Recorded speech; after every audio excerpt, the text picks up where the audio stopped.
Hello! Hello. Kind of a shout for you today. Well, the sound waves are really cool. Hello! Hello. Welcome to Mind Body. Stuff. Ooh. That A was little good. switch. Yeah, see, that's why we can't have a pre-programmed No, entry, because we want to surprise you with things like that every now and I again. know, and I want to be like Anderson Cooper and Chris Cuomo and D. Lemon and all those guys. They're, of course, newscasters, but they have their own thing every time. They do something a little different, but something a little the same. Well, there you go. We did that. Something See, you are just same, like them. Look just at you. like them. I knew it. There you go. We're just trying to survive the cold here. It's not even that cold compared to our friends in the Twin Cities, where it is currently negative, 29. And they don't have to go to school. It's too cold. How could you go outside in this? I think we've had to go to school when it's like negative 29 here. And Chicago feels like negative 51. And guess what, though? After this cold wave, which is when you guys are probably going to be listening to this, they're expecting a heat wave. I heard. Yeah. So Chicago will be in the 40s next week. Yeah. Climate change is real. Is it? Is it just, odd weather pattern? Is it just temperature? Because I thought it was all about me.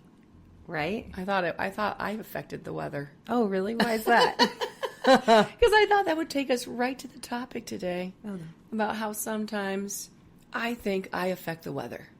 Oh, what do you think? Well, we do affect the weather, unfortunately. I think that's a terrible transition, actually, because we do affect the weather. We do. Unfortunately. We have in the last 150 years or so. Since probably. the Industrial Revolution, we've started to affect the weather. That's so sad. It is sad. And not knowing that, how to kind of stop it. Well, we know how to stop it, but we won't stop it. No, because we're used to our things. Well, we don't like change. No, it's hard to change. It's hard for us to change. It's hard for us to remember to bring the reusable container. It's hard enough for me to change. Yeah, I can't figure out the reusable container. I can't figure out the shopping bag. They're going to start charging you, though. And unfortunately, human beings sometimes have to be punished for bad behavior. They're not willing to actually make a change without some sort of a incentive. An incentive. Right. Yeah. They do it already in Hawaii. You get charged for shopping they've bags. been doing that in other places. I think, what is it? San Francisco is going to charge 25 cents now for a reusable cup. Whoa. Hawaii, it's 15 for the bag. For a cup? 15 cents for the bag. Yeah. But I feel like coffee cup, that's a big deal. Oh, that's a lot. And I guess they're outlawing straws. In Montana. Yeah. Good job, Montana. Good job. But see, it's like there has to be like a punishment. That's unfortunate about humans. Oh, yeah. We take a long. Well, and that's why we keep doing this podcast. Because part of me is like, I talk about all the stuff we talk about on the podcast, you know, and I'm like, man, I'm doing pretty good this week. And then suddenly I'll start doing something and I'll be like, I cannot change. Do you know what I mean? Like, it gets really...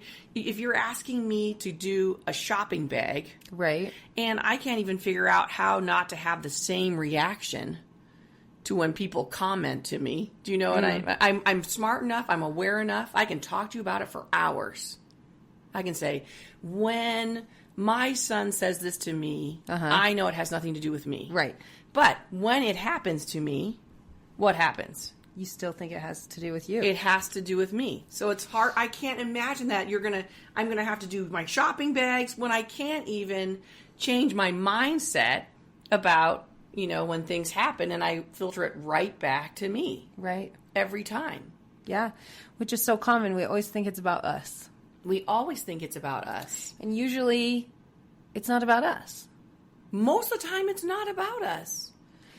And everybody else is also thinking it's about them. Yes. So everyone's walking around having everyone's very sensitive interactions, thinking that the other person's reaction or the interaction is because of them or because of something they said, or they're revisiting moments in their life or their conversations with other people, thinking like, oh my gosh, what I said to them changed the way that they acted towards me or whatever. But usually it has nothing to do with you. No. I did that last night, in fact. What happened? We were having a dinner party with our family. Just family. Yeah. People I like. In fact, it's harder for me, I was just thinking about this, with my family, for some reason, than with strangers or even acquaintances. I'm kind of like, well, they don't like me, that's fine. But with my family, I'm kind of overly sensitized. Like, I'm ready to be like, I'm ready to filter in that they don't like me. Which family members? My children. Your kids? My parent, my mother, my husband. So like extended family too? Extended and family. immediate? Yes. Yeah. People that I feel very close to. Oh, interesting. Isn't that weird? That is weird. Because usually I would think it'd be the opposite. It would be the opposite. For me, it's the opposite. It's very disappointing to me. Oh, pardon me. Let me fix that for us. It's very disappointing for me to know that I have such a hard time with my own family members. Sorry, the phone rang and she answered it. So whoever that was just got to hear all of that as she unplugged it. Sorry, whoever called. That was probably quite awkward with and all confusing. My family members, welcome to Ula Fitness. Let's chat about it. Okay, but let me finish. So sorry, I was so distracted. I was did not really listening good. to a word you said. You guys should have known. Like I went over, unplugged the phone, answered it. She and answered unplugged it first. I answered it first, then unplugged it. I like them to just listen in. Okay, go back to I your should family. advertise like, "Welcome to Mind Body Stuff Podcast." Gonna hang up on you now. Oh my gosh. But anyway, so at dinner, we're having dinner, and I start telling a story, and maybe I had a little bit too much wine because I had a little bit too much wine maybe, and I was kind of giggly, and I was just telling a story which I thought was very, very funny. Okay. Like, it's a funny story. Everyone listen up, and they're all listening. And then half of them laugh, and then I look over at one of my sons, and I'm like, he's not laughing. And then right away, the trigger of all the thoughts begins. He's not laughing because I'm acting dumb. And he's probably embarrassed by me. He's probably embarrassed in front of his girlfriend about me. And I should be quiet and not use my voice. I should sit here and not be loud and not be funny. And that's what I did. It's so interesting because, like, for me, like, I feel like it's around people that I don't know at all. Good. But I wonder why it's with you. It's the people who love you the most. I don't know why. I don't have a lot of people I'm close to, maybe. Right. And maybe I put too much weight on all those people. Too much pressure on those people. Yes. And I think they feel that, too. So it's scarier for you to think that they might not like you. But how could your kids not like you? I don't get that. I know. How could they not like me? You're their mother. But then, how we talk about our own mothers sometimes. Sorry, moms. But sometimes I'm like, and then my mom said. And then I'm like, But you love your mom. You talk about your mom constantly. I do love my mom. You refer back to mommy And of course, constantly. our parents bother us because we're so close to them. Exactly. But that doesn't mean I don't love her. I totally love her. Well, of course, it's much easier. It's much easier to think that somebody you're not close to is perfect because you don't know all of their flaws or whatever, you know? So it's like, it's very easy to be like, oh, that person is amazing and wonderful. But the more you get to know people, the more real they become, So of course your kids are going to see all of your, all the things. Of course you're going to talk about mommy and be like, oh, mommy this, because you're intimate with her. Right. I know a lot about her. Yeah. But then and I guess what you're answering my question is, though, is that I still love her. Of course you still love her. Even if I may not always agree with everything she does. Even if you don't think every joke is funny, or even if you get annoyed that she wants things a certain way at her house, you still love her immensely. And that's what I have to remember. You just have to relax about your kids. Who cares if they think one of your jokes isn't funny? I know. And why do they have to think my joke is funny? Why do they have to think it's my kid. You can just enjoy your own humor. Right, yeah, exactly. But it all tapers back into this whole feeling of being, as we've talked about, filters into me. Right. Instead of me thinking like, what if he's thinking about something completely different? He's probably not even listening. He's not even listening because it's like it's her 10th joke already. Like, I'm checked out already, Mom.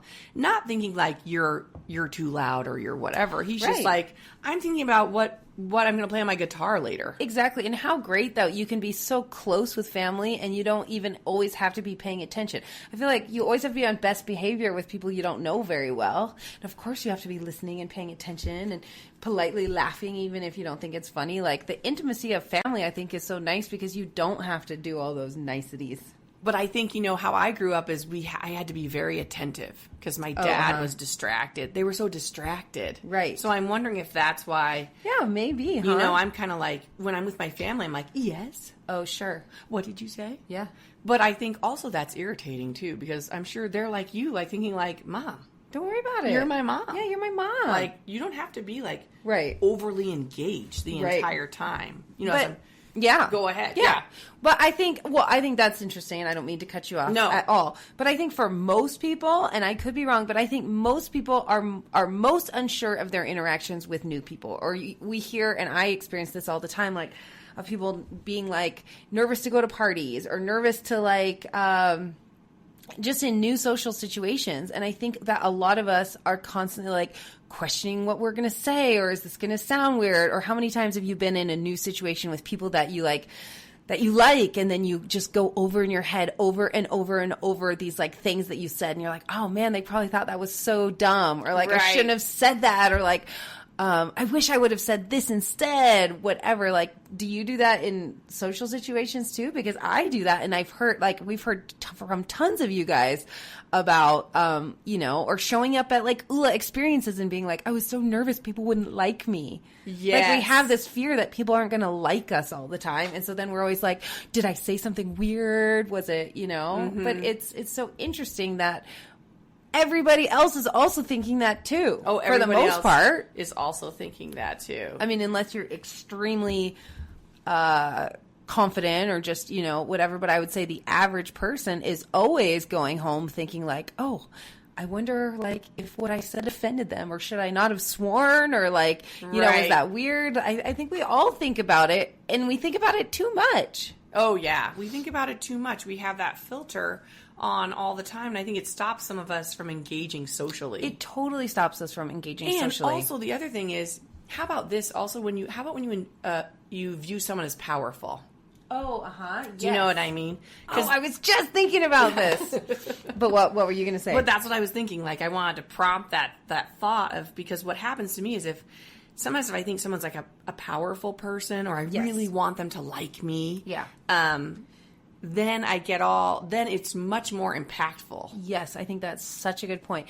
And I was thinking about it just like yesterday, I think, when I was at that workshop last spring with Jen Pasteloff. And now, like, it's so funny too, because Jen's book is coming out this summer, and she just posted how she got this, like, rave review from Glennon Doyle, who did, like, a write-up about her book. I'm like, oh my gosh, you're so, like, you're doing it. You're making it. Yeah. Good like, job. But anyways, I remember at this workshop, like, I facilitate workshops a lot, and you're very good at it. Well, and it's just so funny because I was so nervous to go up and introduce myself to Jen Pasteloff, because I'm like, the same thoughts were running through my head.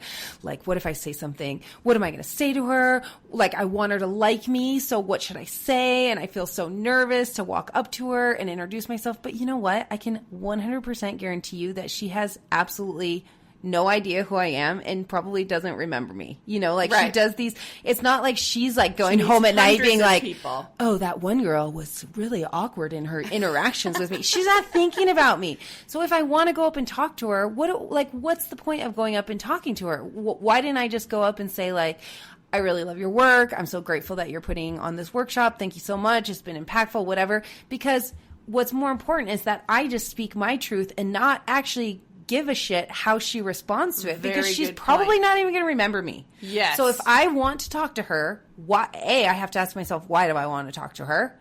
And then B, like, she's probably not going to walk away, like, thinking about how I stuttered, or like I gave her a weird hug, and these things I would be like, oh my gosh, that was a weird hug. I felt so awkward. You don't even think about this stuff. No. And even if she did think about it, let's just think, like, maybe she did. I give people a weird hug because I can't tell where to put my head. Oh yeah, who did I almost kiss? Was it Jamie? I think I almost kissed Jamie Kirby at the end of our empowerment weekend. We both went in and, like, literally almost kissed, but it was so funny. That happens to me, like, because now I'm anxious about it. Oh yes, so now you're like, where does my head go? And then I come in, and then the person's head moves, and then I'm like, I'll move my head the other way. And it's happened to me, like, so many times recently in the last few months where I'm almost kissing the person. Yeah. And but even if you do that, and I'm still like, oh my God, how embarrassing. Like, why did I do that? Yeah. Even if you do that, the person might think about it. Let's just think about for us. Like, we might think about it for, like, I don't know. Let's think how long. A minute. And then even then afterwards, I don't remember. Like, you know what is the funniest thing? So let's say somebody goes in for a hug with you and they are like, ugh, they go home at night and they're like, of course I made that hug awkward because I turned my head the wrong way. But you're also going home and being like, ugh, of course, I made that awkward. Yeah. So maybe at like a workshop that you're hosting, they look at you as the powerful person and they're like, I made that hug awkward. Right. But you go home at night and you're having the same exact thought. I made that hug awkward. That's exactly so maybe right. Jen... Because both of us moved our head weird anyway. Yeah, exactly. I mean... And it's just so funny because and I think you're right about that position of power. Why does it feel more intimidating to go talk to somebody in a position of power? Like, because that person probably is just as awkward feeling as you are. Yes. And even what you said, Kaylee, in terms of like, you're asking yourself, well, now why do I want to go and talk to her? Yeah. And you're going to talk to her to tell her, you know, you do a great job. I'm so glad that you're doing this, basically. Exactly. And donuts? Donuts. I want a donut now. A maple bar, please. Don't us all feel that way? Like, don't we all feel that way? That we love if someone comes up. Mm-hmm. If we're doing a workshop and someone says, thank you so much for doing this great workshop. Yeah. And you're like, thank you. Thank you. Oh my gosh, thank you. Because guess what? We're insecure too. And we think we suck at this too. Well, and this happens too. And so it's like, it's so interesting. You just think like, oh, this person must be so confident in their role. But oftentimes we're all uncomfortable and we're all scared and we're all doing things that make us nervous. And everybody wants feedback. Oh, yeah. Positive feedback. It's like, even if you're, the head of the world, I don't know what that, but you still want someone to come up and be like, thank you. Thank you for being head of the world. Yes, or thank you for doing that. Or whatever. Yeah, thank you for changing climate. Thank you for helping with the climate. It's like... What? I was just thinking, like, if you're head of the world, if you're in charge of the world... so many times the more and more power people get, I think the less feedback they get, especially positive feedback. Oh, sure, because everyone's like, "Well, that was wrong," or they think you don't need it, or they think you're so confident and comfortable in your role as a leader that you don't need feedback anymore. And you appear to be confident in the role as the leader. But you probably go home and lay your head down and be like, "Dang. Was that okay? I hope I said the right thing. Right. Or I hope that, whatever." Right, exactly. So it's kind of a weird paradigm that happens, that we're afraid. But I think we need to just understand that everybody is more often than not in their own heads and analyzing their own actions, not really analyzing other people's actions. Yes, that's so very true. And I think when we can just humanize every single person we're interacting with, like for so often, and I'm getting much better at this, but so often, when maybe somebody was awkward talking around me, I automatically was like, I'm hard to talk to. I'm awkward. They're having a hard time talking to me because I'm bad at conversation. Filter it back to you. And I'm sure they're thinking like, I'm awkward at conversation. I'm terrible at talking. So, okay, why don't we just be like, and maybe this conversation is coming from a place where I often feel awkward in conversations. Like, I feel like I'm actually really shy and introverted when I'm talking to new people. So I always feel like I'm the uncomfortable one. Well, and what happens is then if people mirror. And then we feed off of each other's energy. So when I'm in a conversation with someone really awkward as well, it's like we're both having a really bad conversation because we're both so awkward and in our heads. And it's funny because after workshops or after, weekends and stuff, I'm really bad at the interaction afterwards. And so I always feel like, oh, I'm sorry, you guys. I wish I was better at this. But I usually just kind of go back into the back office and be like, I kind of just leave the situation. Although they don't, I think people love you though. They love that, but that's you feeling that way too. Well, and and the two people mirroring each other too. Well, and sometimes too, I think this is another thing that we may experience is if people have a certain idea of who you are, then when they actually talk to you, it's like, well, am I living up to your expectation, or am I, who you think I am? And so sometimes it's like, I don't know. I'm just awkward trying to figure things out too, right? Yeah, right. Yeah, that's right. But I think that's how we all feel. Oh, I think everybody feels that way. I had that happen the other day recently, where I was talking to a person and they were an awkward talker. And, of course, right away I was like, it's me. They don't like me. That's why they're awkward. Then suddenly I caught myself and I'm like, she's probably just an awkward talker. Yeah. You know, like and then I realized, yeah, I think she is. Like some people are just, you know, they're terribly shy or, so then I realized I didn't have to mirror her back. Oh, sure. Yeah, You know, I exactly. didn't have to be like, okay, that's, you know, whatever, being awkward back. So I just mirrored back. I'll just be me. Yeah. Because sometimes I just want to mirror back what they're doing. And I'm like, I'll just be me. And it felt more comfortable. And then I realized the same thing. I wasn't filtering right back to me. That it wasn't about me. It was like, oh, that's probably just how she is in the world. And that's totally fine. Yeah. It doesn't have to affect me. Exactly. Or how I interact with her. And you're not, you do mirror people. So if someone's awkward, you do get awkward back. I do, yeah. But naturally, if you're not mirroring back, you're you're a comfortable person to have around. Shut up. You're a comfortable person to have around. But one thing that I've been working with is just being okay with the awkwardness. Because I know I'm awkward, and if they're awkward too, then what I've been trying to do now is just accept that it's okay if we're both kind of awkward. And it's okay if, like, the conversation isn't the most mind-blowing conversation either of us has ever had. Right. Because we're just both there. And maybe we're both just awkward, but we still want to talk to each other. It's just going to be awkward. It's more about connection. Yeah, exactly. Because I think we put all this weight on connection, too. Like, even for me, like the family dinner. Yeah. Like, this is going to be a very... we're going to remember this dinner forever. We're going to... look back and remember that dinner in January 2019. Did you like Mom's spaghetti there, kids? Like, I was like, this has to be very impactful. Right. And because I want this really good connection. Because, of course, I have anxiety. And I'm like, I could die tomorrow. I'm like, okay. Well, anyone can die tomorrow. Like, but you can see my train of thought is very catastrophic. Right. And, of course, they're just normal people trying to have a normal dinner with their family. They're not putting as much weight on it as you are. And so... But I think we, you know, nowadays everything's like, are you connected? Mm-hmm. Are we connected? Mm-hmm. And so if you let go of that, kind of like connection can just be two awkward people talking.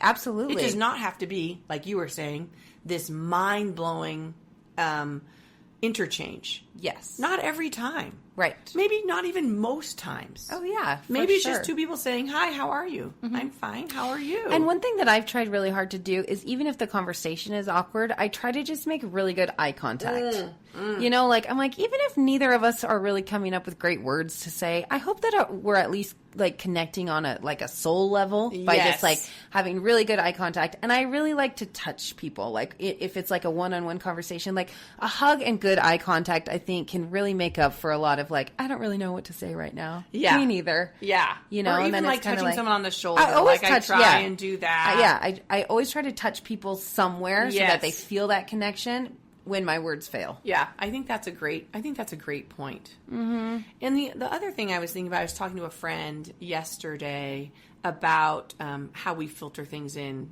to reflect ourselves, how we filter that. And she was talking about dispute management. Mm-hmm. And how difficult it is when there's a dispute. Yeah. Or even nowadays, because we're so heightened in our, as we've talked about, our differences. Mm-hmm. Like, I believe in this. And you're like, well, I believe in this. Mm-hmm. Yeah. And we just get so magnified in our difference. Yeah. That we don't see the commonality. Yes. Underneath all the difference. Yes. Because we're still then sort of in this weird way filtering everything into me. Mm-hmm. Oh, yeah. I'm not filtering to you, know, or interested even in you. Right. I'm just hearing how you're different than me. Yeah. And so she talked about, she went to this mediation training, which I thought was really interesting, about the concept of an iceberg. Yeah. And she said the dispute, maybe the difference is this little tip of the iceberg right at the top. But then you know how the iceberg is so huge underneath. Yeah. That there's all this commonality probably underneath. But you're only focused on this little bit on the top. Yes. And it's almost the same, like we're talking about when we have an interchange and I'm like, well, you know, I talked to Kaylee that day. It was I said the wrong thing to her, I think. She's not going to like me now. And I'm pretty sure she doesn't like me. In fact, I saw her the next day and she didn't look at me. Right. We didn't have a great laugh together the next day. Everything's coming from the very tip of that iceberg, that little bit of interchange. Yeah. But we're not looking at all like the curiosity of like, hold on.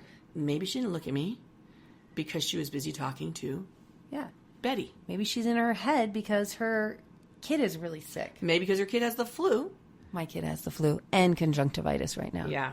It's a party at my house. She's 4, and we're Stay away. She's trying to make sure all the other kids don't get it. I don't want that baby to get it. Or so I'm you in my to get head it. right now. Right. You know? So the way that I interact with other people today is probably going to be slightly distracted. Yes, good point. So it has literally nothing to do with anybody that I interact with today, my interactions, or the value of our relationship, because I am not fully present. But if I had an interchange with you yesterday, yeah, we probably would have probably been way better. But let's say something you didn't. So maybe I thought I said something wrong. Oh yeah, yesterday. yeah. Good Let's point. do that. So I thought I said something wrong yesterday to you, and so I harbored that all day and all night, and then I see you today, and you're distracted today, so you don't really make eye contact with me. You're kind of busy, and right away I'm like, it reinforces that. She doesn't like me. It's about me. It's about her. Her attitude or her presence around me is about me. Yes. No, it's not. It's No, just it's not. really not. Right. Right. Yeah. Actually, no, it's not about you. Yes. It's about my 4-year-old who's sick at home. Right. That's what it's about and right now. And even yesterday, I'm the one who thought maybe I said the wrong thing. Yeah. But you didn't say I said the wrong thing. I didn't check with you. Like, was that... Did I offend you yesterday when I told you that you And you would be sucked? like... But, right. Yeah. And you could have said, I don't even know what you're talking about. I have no idea what you're talking about right now. But I find that so fascinating because this leads, of course, to tons of unhappiness and lots of disputes, too. And don't the masters, the master thinkers and just philosophers and spiritualists say that the cause of our suffering is separateness?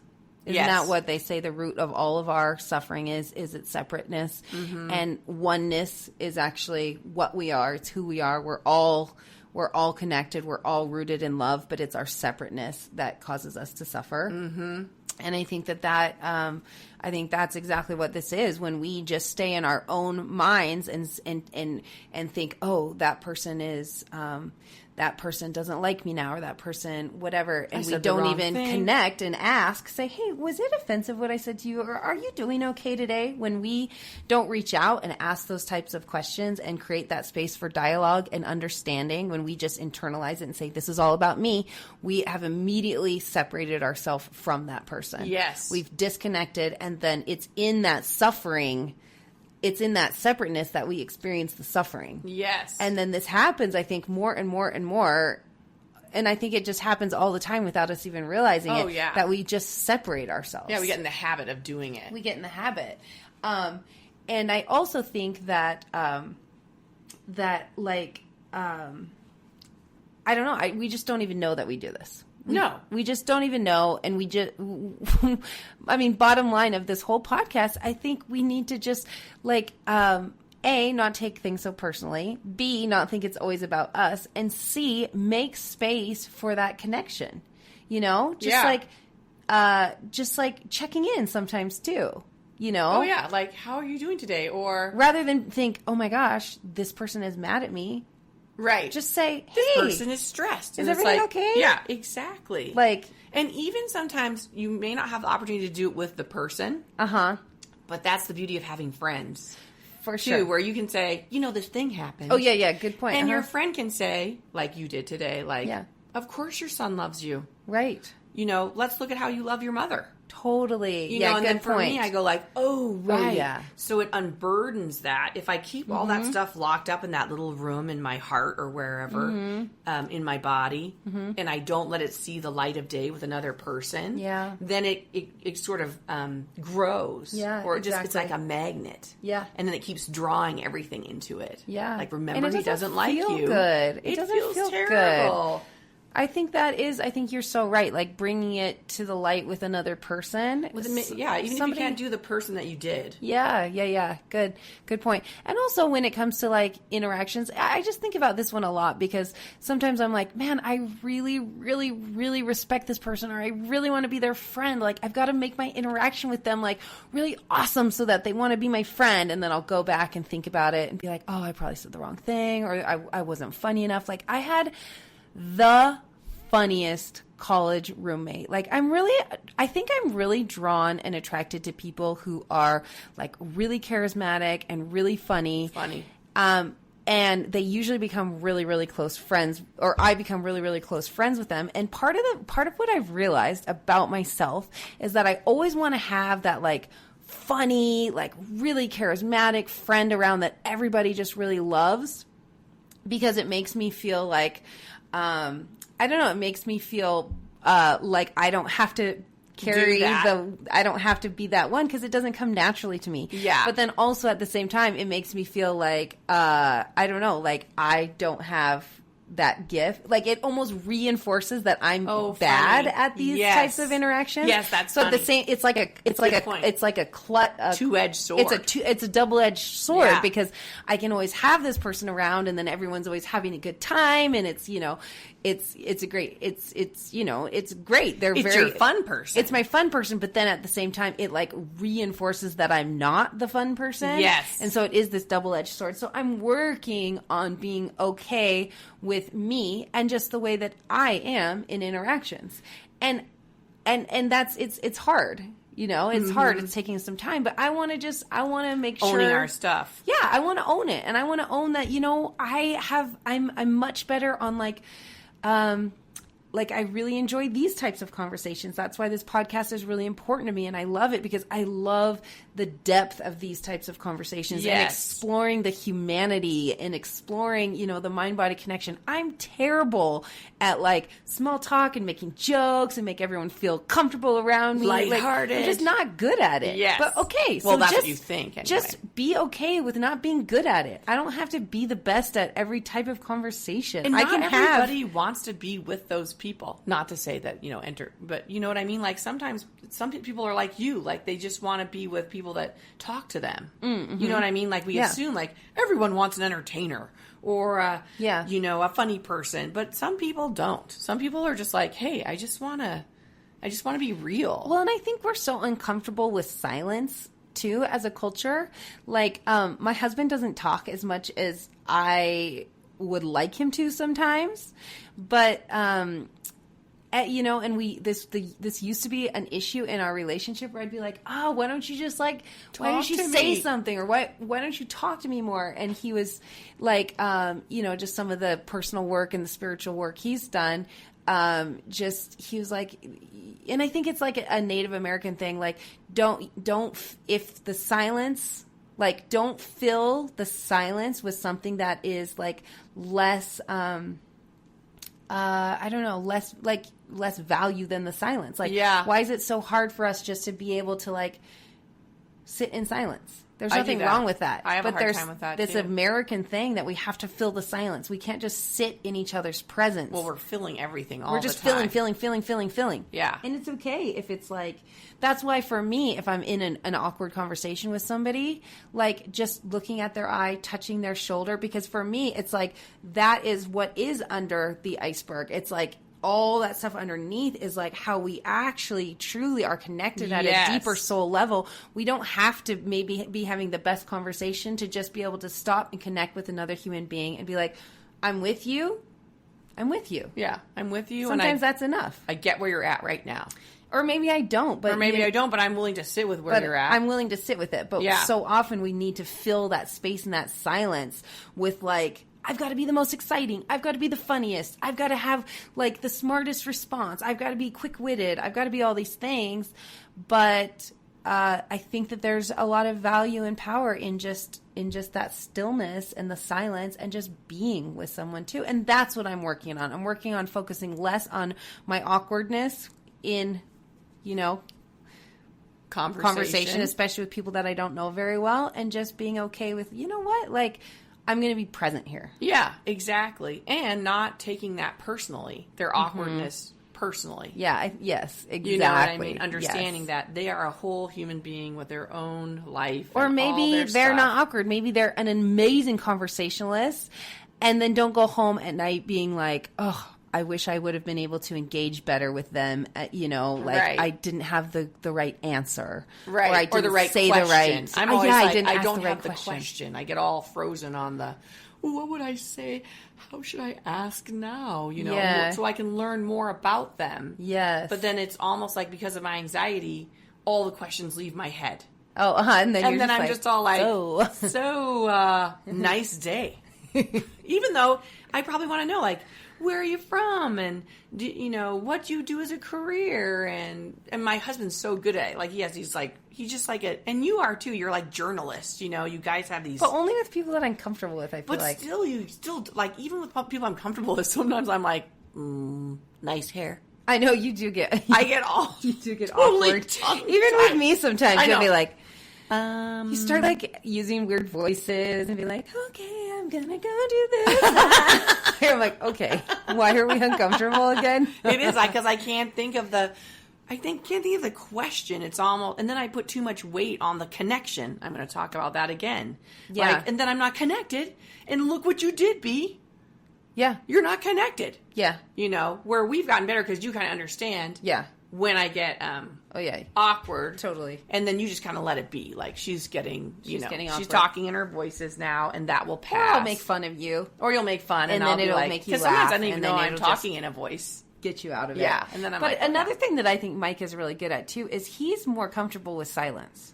Oh, yes. But I think he just seems so confident. He is. He's very like whole. I don't think he goes home at night and relives his conversations. No. I don't think he worries himself with that type of stuff. No, not and at you all. can feel that from him. He's not like insecure and he's not judging.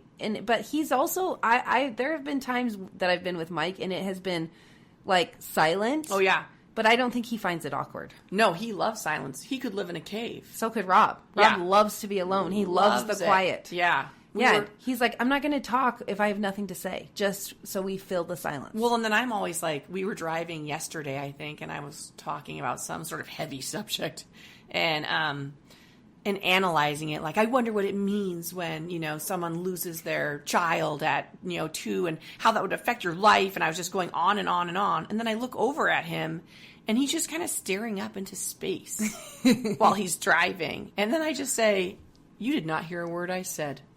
And he looked at me, he's like, I did. He's like, I'm thinking about it. Oh, yeah. Rob and I have these same conversations because I'll talk, but then he doesn't like go, there's no encouragers. There's nothing to like, there's no encouragers. I'm like, that's exactly what we talk about. And then I'm like, hello. He's like, I'm thinking. I'm like, then at least acknowledge that you heard me. Be like, well, no, and something. I waited. It was like a minute. And it was nothing. Nothing. Oh, isn't that so funny? And the face isn't even looking at me. It's not engaged. Yeah. It's looking up. It's not looking at me. That's totally how Rob is. So, and then finally I'm just like, hello. Mm-hmm. But he was just like, you need to give me time to think. Yes. And he's like, and I don't always want to respond. Like, I don't have immediately. To. Yeah. And I'm like. It's interesting, too, because the other day, or the other night, Rob and I, we went out with Frankie, but we had a date night. And of course, like, we don't have date night very often, so I really wanted it to be like, we're having a great time. And also, I saw people that I knew. And they were having a great time. No, because of course I wasn't thinking about them. I was thinking about me. Right. So Rob is like a quieter person, and so we were like not talking.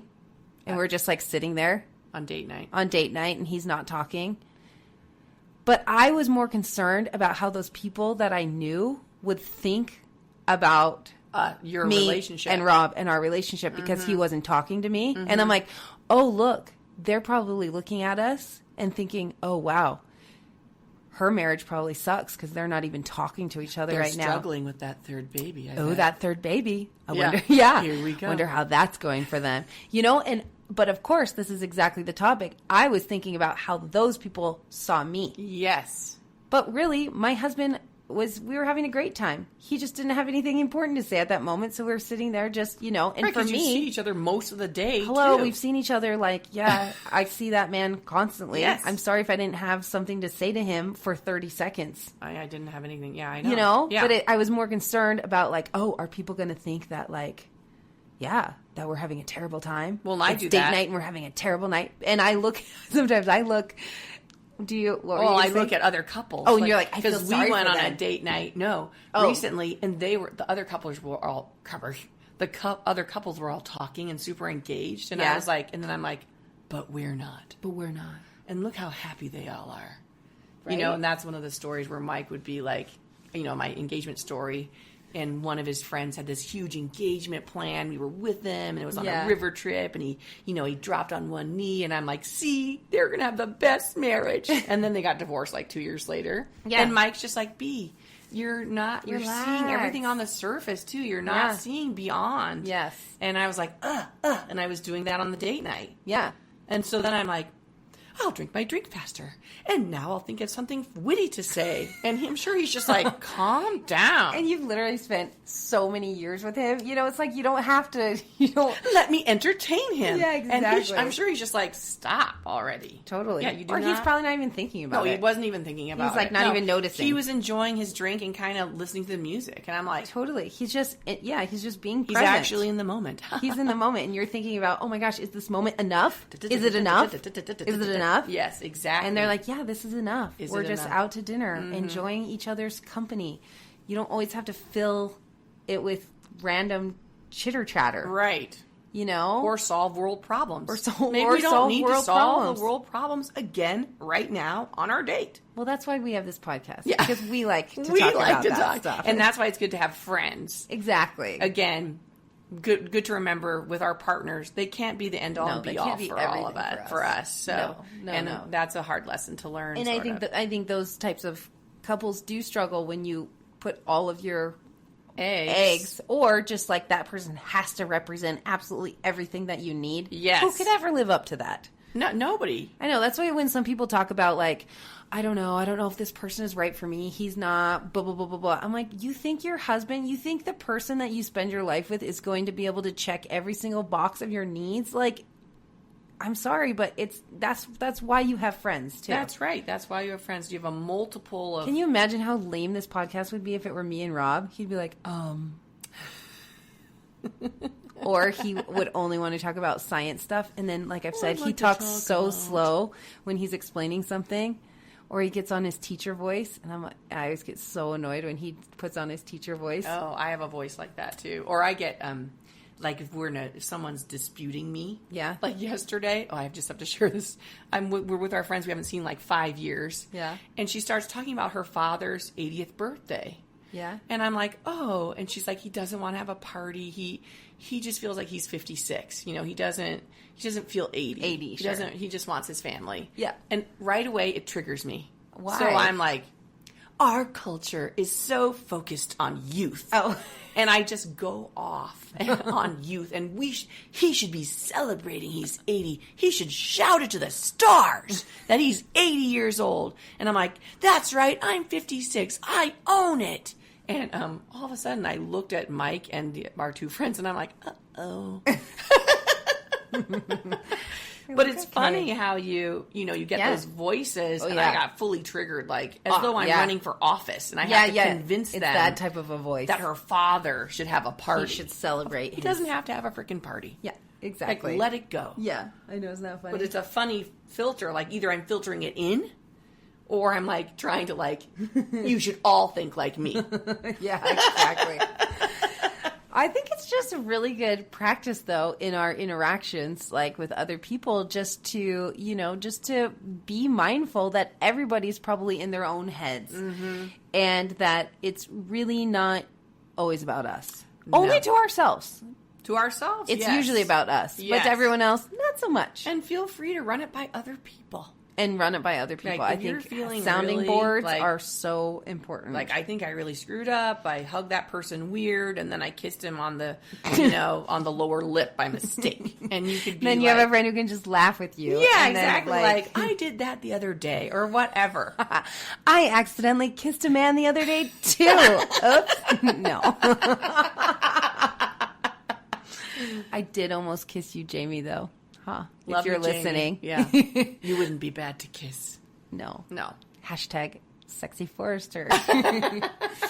Well, thanks for listening. That was kind of a jumbled mess at times, but I think we all feel this way at certain points. Yeah, I think we do, and I think it's something we have to talk about and not feel isolated about.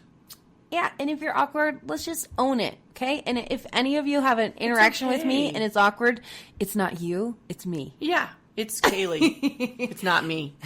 It's not And then you can say to yourself, it's not Kaylee, it's me. And then we can just both be like, whatever, it's just awkward. It's Who just cares? awkward. Yeah. It's fine. It doesn't mean matter. anything. Yeah, exactly. We're awkward in conversation together. That's how all right. humans are. But hopefully we just can let that go and not let it be something that keeps us up at night and not internalize and not make us think that we suck and we are separate and that, we're anything less than awesome. Mm-hmm. Exactly. Well said. Kind of. We're awesome, you guys. Awesome. Air high five. All right. Okay. Love you. Love you. Bye. Bye.